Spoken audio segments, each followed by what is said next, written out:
The young captain walked through the dusty streets of Ouagadougou, his military boots echoing against the cracked pavement. Ibrahim Traoré had seen enough. At just 34 years old, he carried the weight of a nation's frustration on his shoulders. The people of Burkina Faso were tired, hungry, and angry. They watched as their gold disappeared into foreign hands while their children went to bed hungry. The French embassy stood like a fortress in the heart of the capital city. Its high walls and armed guards reminded everyone who really controlled this African nation. For decades, France had maintained its grip on Burkina Faso through a web of political influence, economic control, and military presence. The locals called it the continuation of colonialism, just with different clothes. Traoré remembered his grandfather's stories about the old days when French soldiers marched through their villages, taking whatever they wanted. His grandfather would say, "The uniform changed, but the taking never stopped." Now, as he looked at the embassy, those words felt more real than ever. The streets buzzed with whispers of change. Market women spoke in hushed tones about the young military officer who dared to challenge the old system. Taxi drivers shared stories of how Traoré had refused to bow down to foreign pressure. Students at the university painted his name on walls, seeing him as their hope for a truly independent future. But change never comes easy, especially when powerful forces want to keep things exactly as they are. The French government had grown comfortable with their arrangement in Burkina Faso. They extracted billions of dollars worth of gold, uranium, and other resources while keeping the local population dependent on aid and loans. It was a perfect system for everyone except the people of Burkina Faso. Traoré understood this game better than most. He had studied military strategy, but he had also watched how politics really worked in his country. He saw how French companies got the best mining contracts while local businesses struggled to survive. He witnessed how French military advisors made decisions about Burkina Faso's security without asking what the people actually wanted.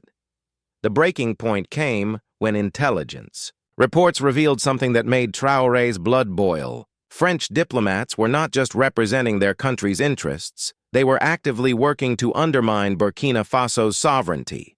Secret meetings, hidden agreements, and behind-the-scenes manipulation had turned his nation into a puppet. State Ambassador Philippe Lalliot had been in Burkina Faso for 3 years. He spoke perfect French, of course, but his moire was limited to basic greetings. He lived in a compound that was nicer than most neighborhoods in Ouagadougou, complete with a swimming pool, tennis court, and manicured gardens. His children attended private international schools, while local kids walked miles to overcrowded classrooms with no books. Lalliot believed he understood Africa. He had served in several French former colonies, and he knew how to manage the local politicians. A dinner here, a development promise there, maybe a scholarship for someone's son to study in Paris. It was all about maintaining the right relationships and keeping the resource extraction flowing smoothly back to France. What Lalliot didn't understand was that a new generation of African leaders was rising. These were not the old politicians who had grown rich from French patronage. These were young people who had watched their countries remain poor while their resources made others wealthy. They had access to information. They could see how other nations had broken free from neo-colonial control, and they were no longer willing to accept the old arrangements. The first signs of trouble came when Traoré began asking uncomfortable questions about mining contracts. Why were French companies getting deals that seemed to violate Burkina Faso's own laws? Why were environmental protections being ignored? Why were local communities being displaced without fair compensation? These questions made certain people very nervous. Lalliot received phone calls from Paris. The Ministry of Foreign Affairs wanted to know what was happening with this young captain who was causing problems. French business leaders were concerned about their investments. The military attaché reported that Traoré was gaining support among younger officers who shared his nationalist views. Meanwhile, Traoré was building his own network. He met with traditional chiefs who remembered what life was like before foreign interference. He spoke with young entrepreneurs who dreamed of building businesses that served their own people instead of foreign masters. He connected with farmers who wanted to feed their families instead of growing cash crops for export. The tension in the capital city was growing thicker each day. Diplomatic receptions became awkward affairs where French officials found themselves increasingly isolated. Local government ministers who had once eagerly attended embassy parties began making excuses. The old system of influence was starting to crack. Traoré knew that confronting France directly would be dangerous. Other African leaders who had tried similar moves had faced economic sanctions, political isolation, or worse. But he also knew that his people were watching. They had put their trust in him to defend their interests, not to bow down to foreign pressure. The intelligence reports kept coming. French diplomats were meeting with opposition politicians, discussing ways to undermine the current government. They were coordinating with international organizations to put pressure on Burkina Faso's economy. Most disturbing of all, they were sharing sensitive information about the country's military capabilities with foreign governments. As Traoré read through these reports in his office late at night, he felt the weight of history pressing down on him. This was the moment when he would have to choose between the safe path of cooperation with France or the dangerous road of true independence. His decision would affect not just his own career, but the future of millions of people who were counting on him to stand up for their rights. The stage was set for a confrontation that would shock the diplomatic world and inspire a new wave of African nationalism. In the coming days, the young captain would make a move that would change everything, starting with one very surprised French diplomat who was about to learn that the old rules no longer applied in Burkina Faso. The morning of October 15th started like any other day at the French embassy. Ambassador Lalliot sipped his imported coffee while reviewing cables from Paris. His personal assistant, Marie, sorted through invitations to various diplomatic functions. The guards at the gate checked identification cards with their usual bored efficiency. Nobody suspected that this ordinary Tuesday would become a day that changed everything. At exactly 9:30 a.m., a convoy of military vehicles pulled up to the embassy gates. The guards straightened up immediately, recognizing the insignia of the Presidential Guard. Captain Traoré stepped out of the lead vehicle, accompanied by 6 soldiers in full uniform. His face was calm, but his eyes carried the determination of a man who had made an irreversible decision. "We need to speak with Ambassador Lalliot," Traoré announced to the head of security. His voice was steady, professional, but there was something in his tone that made the French guards nervous. This was not a social visit. Inside the embassy, panic spread quickly. Marie rushed to Lalliot's office, her usually perfect French interrupted by stammering. "Ambassador, there are soldiers at the gate. They want to see you immediately. What should I do?" Lalliot put down his coffee cup slowly.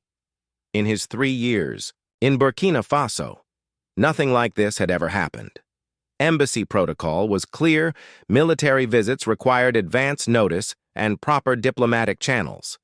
This breach of procedure was either a serious mistake or something much more dangerous. "Tell them I'm in meetings all day," Lalliot instructed, trying to buy time to contact Paris for guidance. But before Marie could respond, they heard heavy footsteps in the corridor outside. The soldiers had not waited for permission. Traoré entered the ambassador's office without knocking. Behind him, 2 soldiers took positions by the door, while the others secured the building's main exits. The young captain looked around the luxurious office, taking in the expensive artwork, the leather furniture, and the French flag that dominated one wall. "Ambassador Lalliot," Traoré said in French, his pronunciation perfect despite his accent. "You are under arrest for activities against the security of Burkina Faso." The words hung in the air like a thunderclap. Lalliot's face went white, then red with indignation. In all his years of diplomatic service, no one had ever dared to treat a French ambassador this way. This was unprecedented, unthinkable, impossible. "This is outrageous," Lalliot sputtered, rising from his chair. "I have diplomatic immunity. This is sovereign French territory. You have no authority here." Traoré remained calm, pulling out a folder filled with documents. "These are copies of communications between your office and opposition groups in our country. These are records of unauthorized meetings with military personnel. These are financial documents showing payments to individuals working against our government." Each piece of evidence hit Lalliot like a physical blow. How had they gotten access to classified communications? Who had been feeding information to the Burkinabé? His mind raced through possibilities, trying to understand how his carefully constructed network had been compromised. Meanwhile, news of the arrest was spreading throughout Ouagadougou like wildfire. Radio stations interrupted their regular programming to report that French ambassador had been detained by government forces. Social media exploded with reactions, hashtags, and videos of the military convoy at the embassy. The streets began to fill with people. University students left their classes and marched toward the city center, chanting slogans in support of Traoré. Market vendors closed their stalls and joined the growing crowds. Even government workers abandoned their offices to witness this historic moment. "Burkina Faso first!" they shouted. "Down with neocolonialism! Traoré is our hero!" The energy in the crowds was electric, a mixture of joy, pride, and disbelief. For decades, they had watched their leaders bow down to foreign powers. Finally, someone was standing up and saying, "Enough," but not everyone was celebrating. In the wealthy neighborhoods where French expatriates lived, panic was setting in. Business leaders made urgent phone calls to their headquarters in Paris. Mining company executives wondered if their contracts would still be honored. The French school prepared to evacuate students if the situation deteriorated. Back at the embassy, Lalliot was making his own desperate phone calls. The line to the foreign ministry in Paris was busy. Every diplomat in West Africa was trying to get through simultaneously. When he finally reached his supervisor, the response was immediate and furious. "This cannot stand," the voice from Paris declared. "We will impose immediate sanctions. We will freeze all aid. We will make them pay for this insult to France." But as Lalliot looked out his window at the growing crowds in the streets, he began to understand that the old threats might not work this time. These people were celebrating their government's defiance of France. Sanctions might actually make Traoré more popular, not less. Traoré, meanwhile, was methodically working through his list of evidence. Each document told a story of French interference in Burkina Faso's internal affairs, secret agreements that gave French companies unfair advantages, payments to journalists who wrote negative stories about the government, military intelligence, shared with foreign governments without authorization. "Do you deny these activities?" Traoré asked, his voice still calm, but his eyes blazing with controlled anger. Lalliot tried to maintain his diplomatic composure, but sweat was beginning to show on his forehead.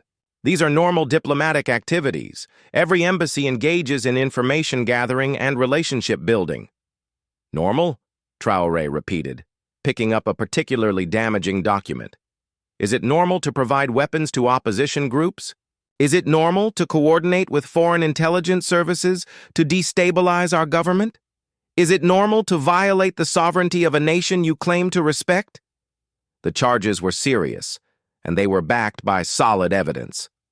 Lalliot realized that this was not a bluff or a political stunt. Traoré had been building a case against him for months, maybe years. Every meeting, every phone call, every secret transaction had been documented and analyzed. Outside, the crowds continued to grow. International news crews were arriving, setting up cameras to broadcast this unprecedented confrontation to the world. African leaders from other countries were watching closely, wondering if this could be the beginning of a new wave of resistance to neo-colonial control. As the afternoon wore on, it became clear that this was no longer just about one ambassador. or one country. This was a symbolic moment that would define the relationship between Africa and its former colonial masters for years to come. Traoré had crossed a line that many thought could never be crossed, and there would be no going back. The phone in President Emmanuel Macron's office rang with urgent intensity. It was 3 p.m. in Paris when the news reached the Élysée Palace that their ambassador in Burkina Faso had been arrested.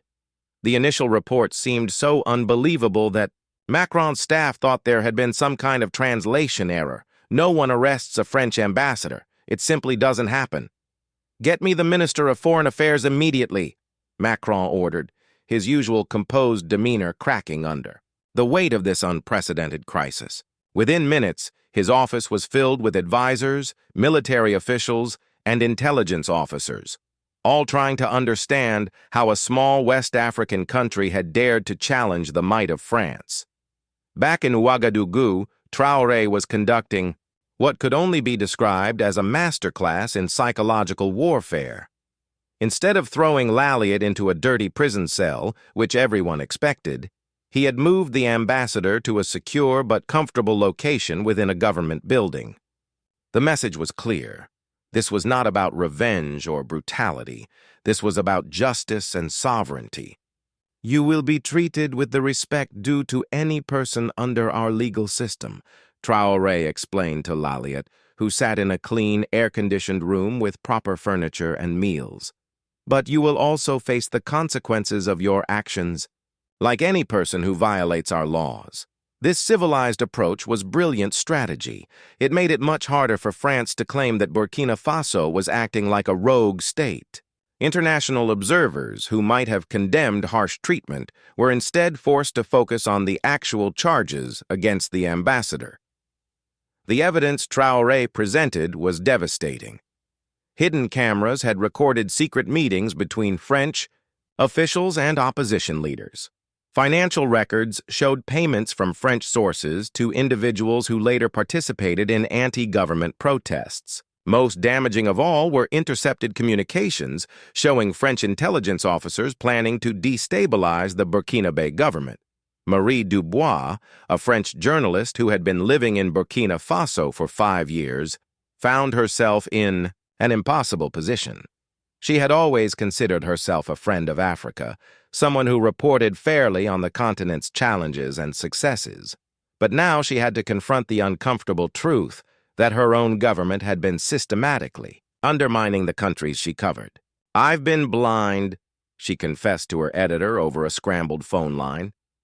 "All these years I thought I was reporting on African politics, but I was actually watching French interference play out.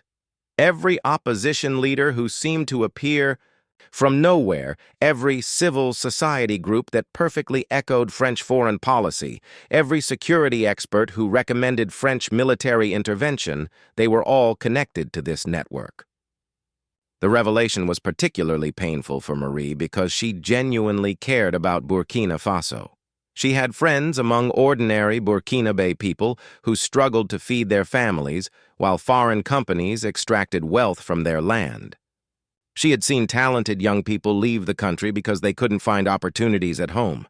Now she understood that much of this suffering was not natural or inevitable. It was the result of deliberate policies designed to keep Burkina Faso dependent. Meanwhile, African leaders across the continent were watching these events with intense interest. President Uhuru Kenyatta of Kenya called an emergency meeting with his advisors. President Cyril Ramaphosa of South Africa increased security around foreign embassies in Johannesburg and Cape Town. The president of Ghana quietly reviewed intelligence reports about French activities in his own country. "This could spread," warned a senior African Union official in a private memo that was later leaked. If Traoré succeeds, other leaders will be encouraged to challenge foreign interference. If he fails, it will set back African independence movements for a generation.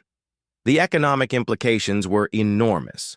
French companies controlled significant portions of Burkina Faso's mining industry, telecommunications sector, and banking system. If the government decided to review or cancel these arrangements, billions of dollars in French investments could be at risk.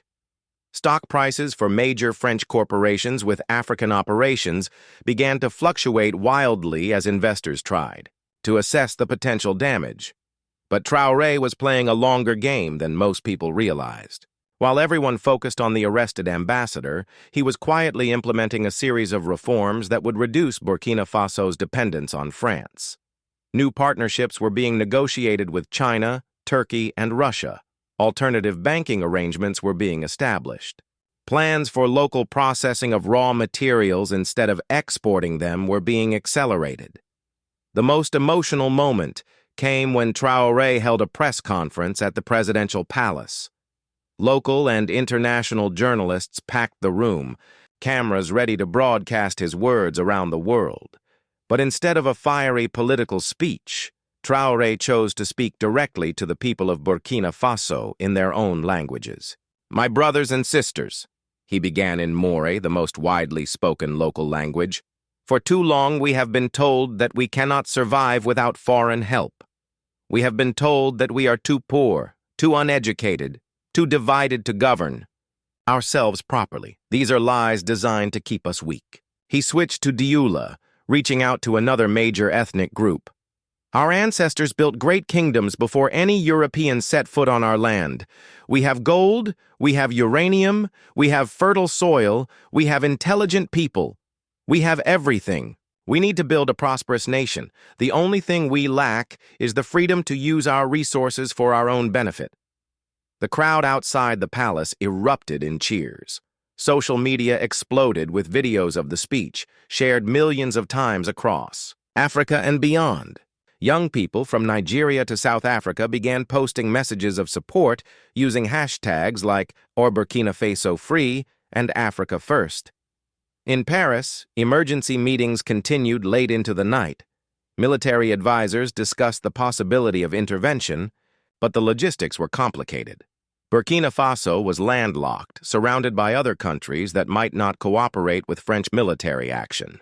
Public opinion in France was divided, with many citizens questioning whether their government should be interfering in African affairs at all. The turning point came when other African leaders began to speak out in support of Traoré.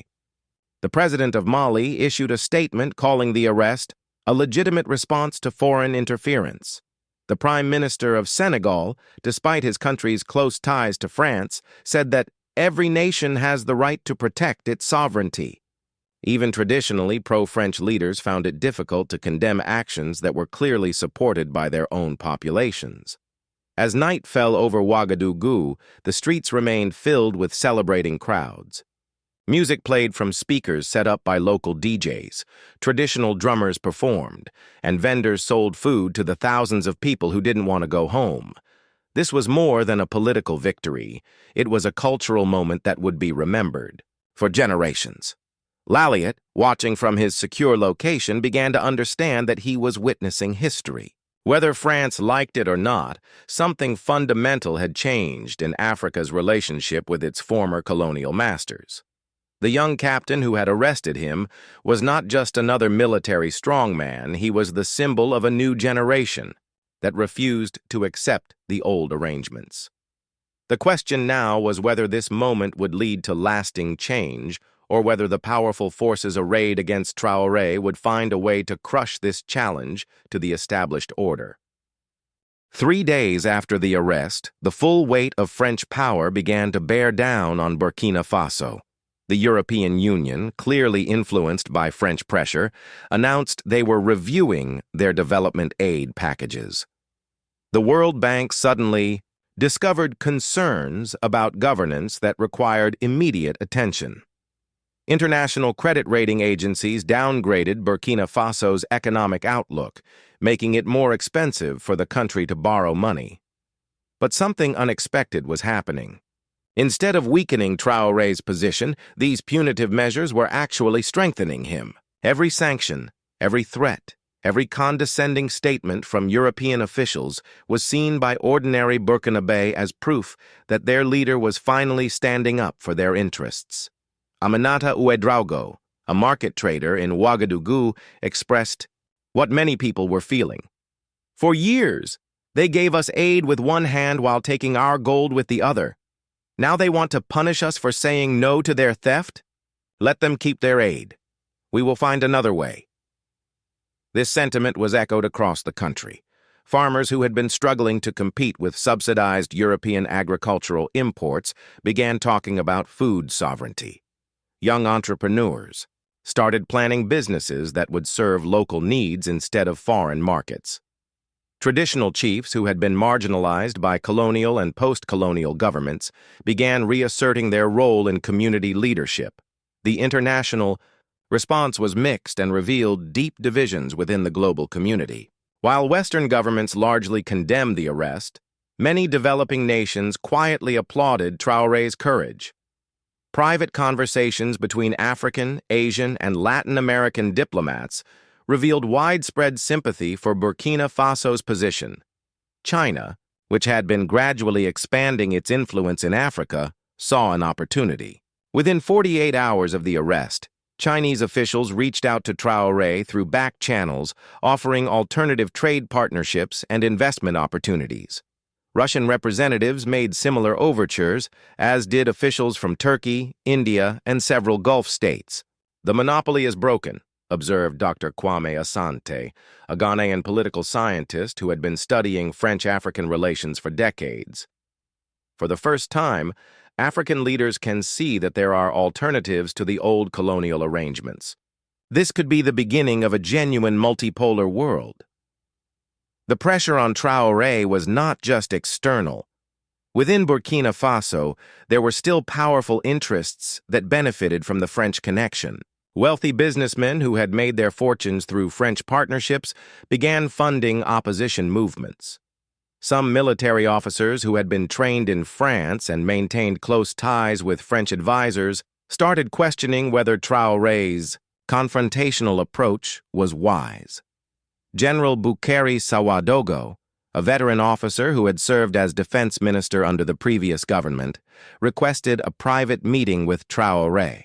The two men met in the presidential palace, surrounded by the portraits of previous leaders who had mostly accommodated foreign demands. "Captain," General Sawadogo said, using Traoré's military rank rather than his political title, "you have courage, but courage without wisdom leads to destruction. France has resources we cannot match. They can make our lives very difficult." Traoré listened respectfully to the older man, but his response was firm. "General, with respect, what you call wisdom, I call surrender. Yes, France has power, but that power depends on our cooperation. If we refuse to cooperate, if we build new partnerships, if we develop our own capabilities, their power over us diminishes." The conversation continued for hours, representing a broader debate happening across African society about the costs and benefits of challenging the established order. Some people argued for pragmatism, pointing out that confrontation with France could lead to economic hardship and political isolation. Others insisted that true development was impossible as long as the country remained subordinated to foreign interests. Meanwhile, Ambassador Lalliot's situation was becoming increasingly complex. Legally, he was still protected by diplomatic immunity, which should have made his arrest technically illegal under international law. But Traoré's government had built a strong case that Lalliot had violated that immunity by engaging in activities that went far beyond normal diplomatic functions. International lawyers were fascinated by the legal precedent this case might set. If a country could prove that diplomatic personnel were actively working to undermine its government, what were the limits of diplomatic immunity? The case was likely to be debated in international courts for years, but in the meantime, it was creating a new template for how smaller countries might respond to foreign interference. The emotional toll on ordinary people was significant. Fatou Traoré, a schoolteacher in Bobo Dioulasso, found herself crying as she explained the situation to her students. "Children," she said, "your president is fighting so that you can grow up in a truly free country. But freedom is not easy. There will be sacrifices." Her students, ranging in age from 8 to 14, listened with the seriousness that African children often display when adults discuss important matters. They had grown up seeing their parents struggle while foreign companies prospered. They understood, instinctively, that something was unfair about their situation, even if they couldn't articulate exactly what it was. Social media became a battlefield of ideas. Hashtags supporting Traoré trended globally, but they were countered by sophisticated disinformation campaigns designed to portray him as a dangerous dictator. French public relations firms, working with intelligence agencies, flooded platforms with content suggesting that Burkina Faso was descending into chaos and human rights violations. The fight for narrative control was crucial because international opinion would influence how far France could go in its response. If Traoré could be portrayed as a legitimate leader defending his country's sovereignty, military intervention would be politically difficult. But if he could be painted as a tyrant threatening regional stability, more aggressive measures might be justified. Young Burkinabés living in the diaspora became unexpected ambassadors for their homeland. Students in Paris organized demonstrations outside the French Foreign Ministry. Professionals in London wrote letters to British newspapers explaining the historical context of the crisis. Entrepreneurs in New York used their business networks to share Burkina Faso's side of the story. Seydou Traoré, a software engineer working in Berlin, found himself becoming an impromptu spokesperson for his country's position during television interviews. "People ask me if I support my president's actions," he said during one particularly powerful appearance. "But that's the wrong question. The right question is, do I support my country's right to control its own resources and make its own decisions?" And the answer is absolutely yes. Back in Burkina Faso, daily life continued with a mixture of normalcy and tension. Markets remained open. Schools continued to function, and government services operated as usual. But there was an underlying current of uncertainty about what would happen next. Would France escalate its response? Would the economic pressure become unbearable? Would other African countries follow Burkina Faso's example? The answers to these questions would determine not just the fate of one small West African nation, but the future of post-colonial relationships across an entire continent. And at the center of it all was a young military officer who had decided that dignity was more important than safety, and that true independence was worth whatever price it might cost. 1 week after the arrest, the first real test of Burkina Faso's resolve came in the form of an economic blockade. France convinced several neighboring countries to restrict trade routes, making it difficult for essential goods to enter the country. Fuel prices began to rise. Imported medicines became scarce, and the cost of basic foods started climbing.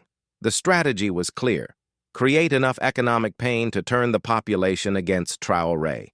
It was a playbook that had been used successfully in other countries that had dared to challenge French interests. Economic pressure, combined with political isolation, usually forced even the most determined leaders to back down and accept more favorable terms for France. But Burkina Faso's response surprised everyone. Instead of panicking, communities began organizing themselves for self-reliance. Farmers who had been growing cotton for export started switching to food crops. Local manufacturers ramped up production of basic necessities. Traditional chiefs activated ancient trade networks that bypassed the official border crossings. Rasmane Ouedraogo, a mechanic in the capital, became something of a local hero when he figured out how to convert vehicles to run on locally produced ethanol from agricultural waste. "We have been too dependent on imported fuel," he explained to a growing crowd of interested customers. "Now we learn to use what God gave us from our own soil." This grassroots innovation was happening across the country. Women's cooperatives began producing soap and cleaning products that had previously been imported. Young people used their technical skills to repair and maintain equipment that companies usually replaced rather than fixed. Traditional healers saw increased interest in local remedies as imported medicines became expensive. The transformation was not without hardship. Hospitals struggled with shortages of specialized equipment and drugs. Some businesses that depended on imported materials were forced to close temporarily. Urban families who had become accustomed to imported foods had to adjust their diets and cooking habits. But rather than breaking the people's spirit, these challenges seemed to strengthen their resolve. There was a sense of national pride in proving that Burkina Faso could survive without foreign assistance. Every successful adaptation, every local solution to an imported problem became a small victory in the larger struggle for independence. International media coverage began to shift as journalists witnessed this unexpected resilience. CNN's correspondent in West Africa reported, "What we're seeing here is not the economic collapse that many predicted. Instead, it's a remarkable display of community solidarity and creative problem-solving. People are not calling for their president to surrender to French pressure. Instead, they're asking how they can help their country become more self-sufficient. The solidarity extended beyond Burkina Faso's borders. Despite official restrictions, truckers from Mali and Niger found ways to smuggle essential supplies across the frontier. Traders from Ghana and Togo developed new routes that avoided French-controlled checkpoints. The African solidarity that politicians had talked about for decades was finally becoming a reality at the grassroots level. Social media played a crucial role in coordinating these efforts. Encrypted messaging apps allowed organizers to share information about supply shortages, alternative trade routes, and local production capabilities. A hashtag called @BurkinaBeSmart became a forum for sharing practical tips about surviving the blockade. Dr. Salimata Sawadogo, an economist at the University of Ouagadougou, documented these changes with growing excitement. "We are witnessing the birth of a truly indigenous economy," she wrote in a research paper that would later be studied around the world.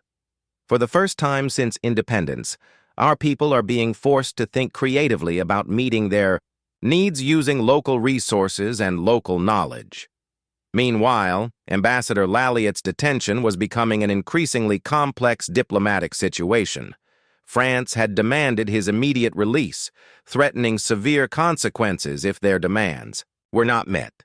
But Traoré's government had countered with their own demands. France must acknowledge its interference in Burkina Faso's affairs, provide compensation for decades of resource extraction under unfair terms, and agree to renegotiate all existing agreements on an equal basis.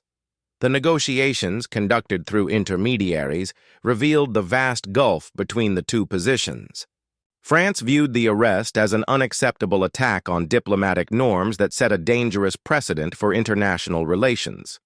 Burkina Faso saw it as a long-overdue response to decades of violations of their sovereignty.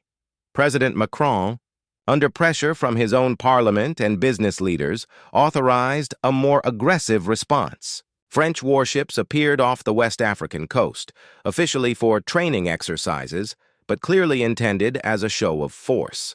French military advisors in neighboring countries increased their activities, and intelligence operations targeting Burkina Faso were expanded.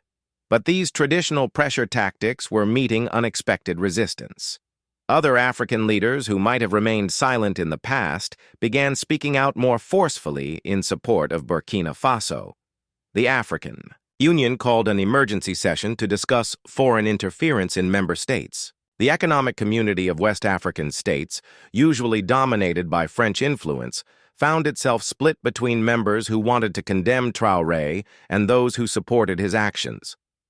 The most significant moment came when President Félix Tshisekedi of the Democratic Republic of Congo announced that his country would provide alternative supply routes for Burkina Faso. "Africa must help Africa," he declared in a speech that was broadcast across the continent. "We cannot allow any of our brothers to be strangled for defending their sovereignty." This was a game-changing development because the DRC had vast natural resources and was already working to reduce its own dependence on European partnerships. If larger African countries began actively supporting each other against foreign pressure, the old system of divide and control would become much harder to maintain. China seized the moment by announcing a $2 billion infrastructure development package for Burkina Faso with no political conditions attached. Russian companies offered to help develop the country's mining sector with technology transfers and joint ventures. Turkey provided immediate humanitarian aid and opened discussions about defense cooperation. The irony was not lost on observers. France's attempt to punish Burkina Faso for challenging its influence was accelerating the country's integration into alternative partnerships. Every sanction, every restriction, every threat was pushing Traoré closer to the very outcomes France was trying to prevent.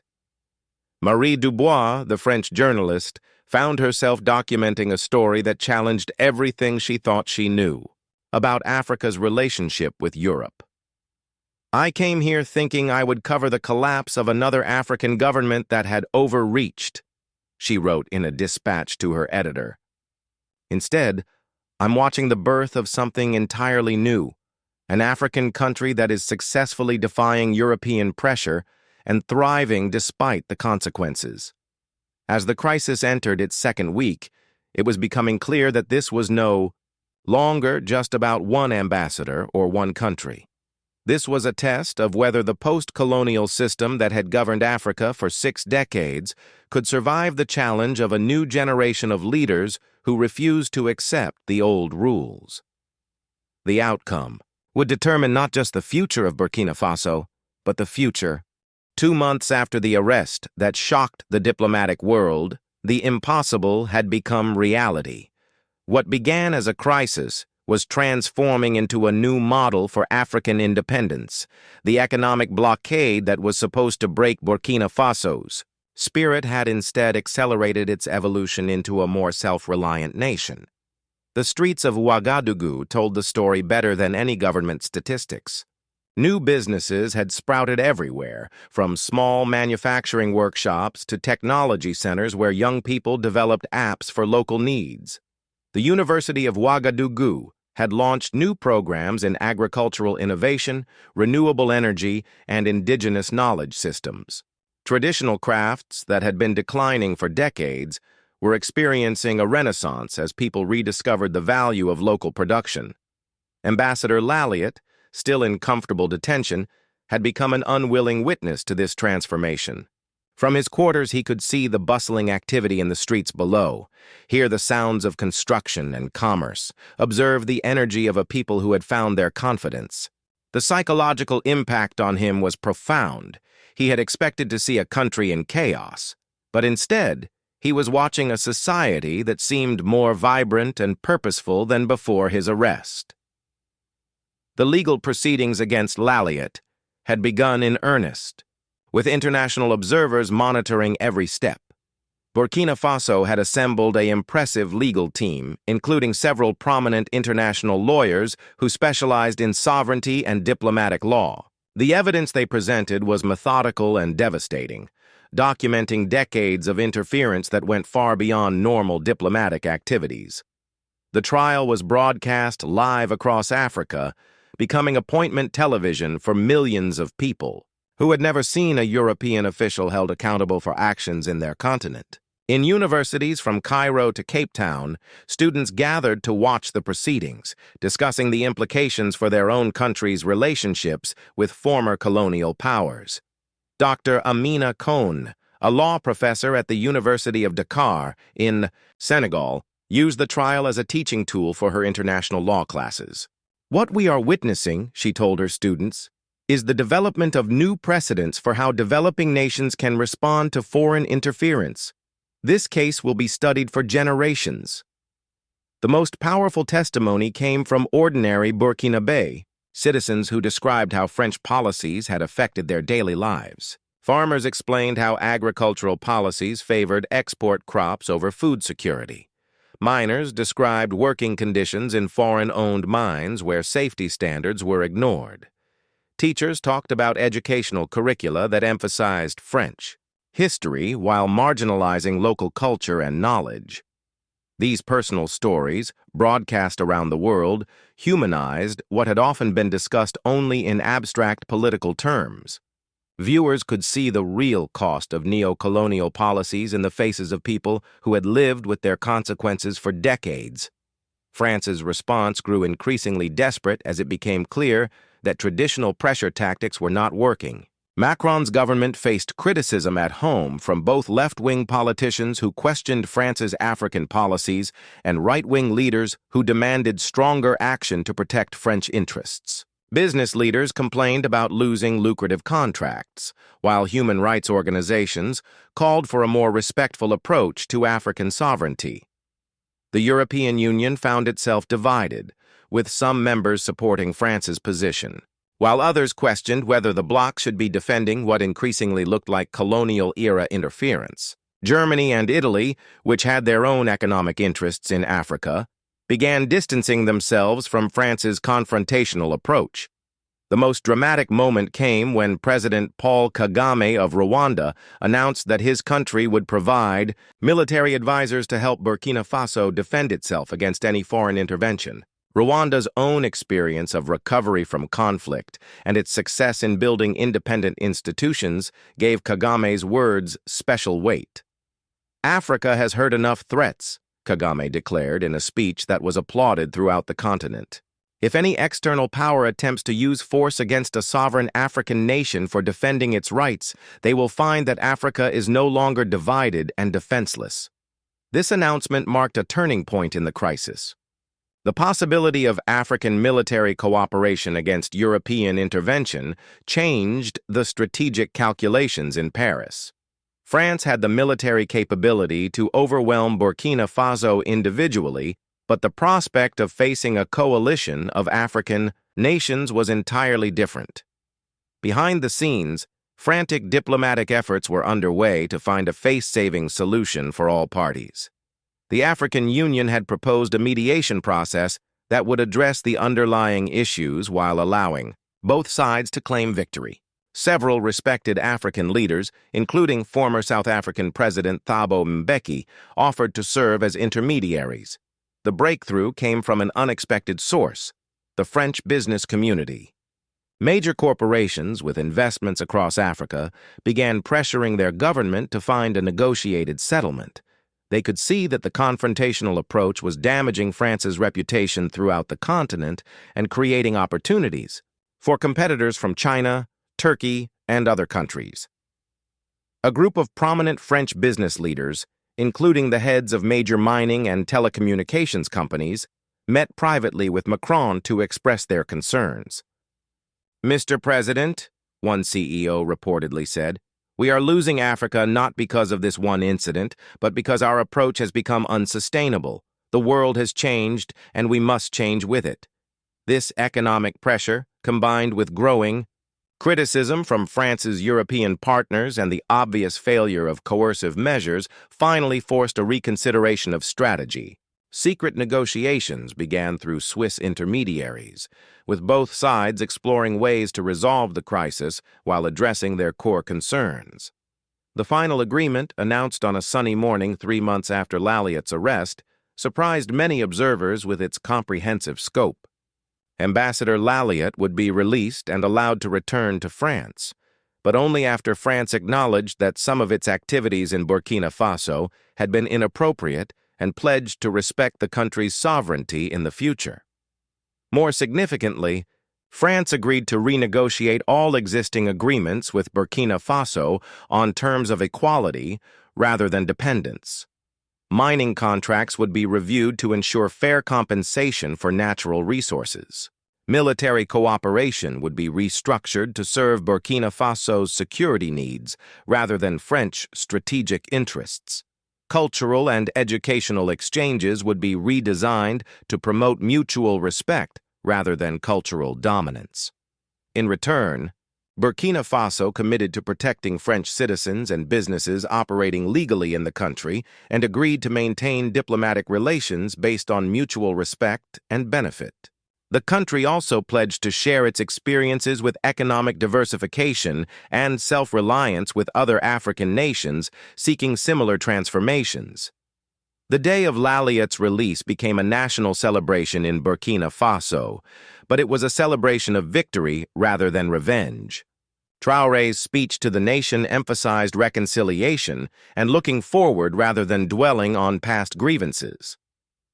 Today, we celebrate not the humiliation of France, but the birth of a new relationship based on equality and respect, Traoré declared to huge crowds gathered in the capital. We have shown that small nations can defend their dignity without becoming enemies of the world. We have proven that sovereignty is not given by others, but claimed by ourselves. The impact of the Burkina Faso model spread rapidly across Africa. Within a year, similar movements demanding renegotiation of colonial-era agreements emerged in Mali, Niger, Chad, and the Central African Republic. The hashtag Africa first became a rallying cry for a new generation of leaders who had learned from Traoré's example that resistance was possible. International relations scholars would later mark this period as the end of the neo-colonial era and the beginning of a truly multipolar world where developing nations could choose their own partnerships and development models. The young captain who had dared to arrest a French ambassador had not just defended his country's sovereignty, he had helped to reshape the global order. 5 years later, Ambassador Laliat, now retired from diplomatic service, would write in his memoirs, "I thought I was going to Burkina Faso to manage a French client state. Instead, I witnessed the birth of a new Africa that would no longer accept the old rules. It was humbling, frightening, and ultimately inspiring to see what a determined people could accomplish when they decided that their dignity was worth more than their comfort." The story of Ibrahim Traoré and the French ambassador became more than just a diplomatic incident. It became a symbol of Africa's long journey toward true independence and self-determination. And in the markets, schools, and homes of Burkina Faso, people continued to tell this story to their children, ensuring that future generations would remember the day when their country said no to the world and discovered its own strength.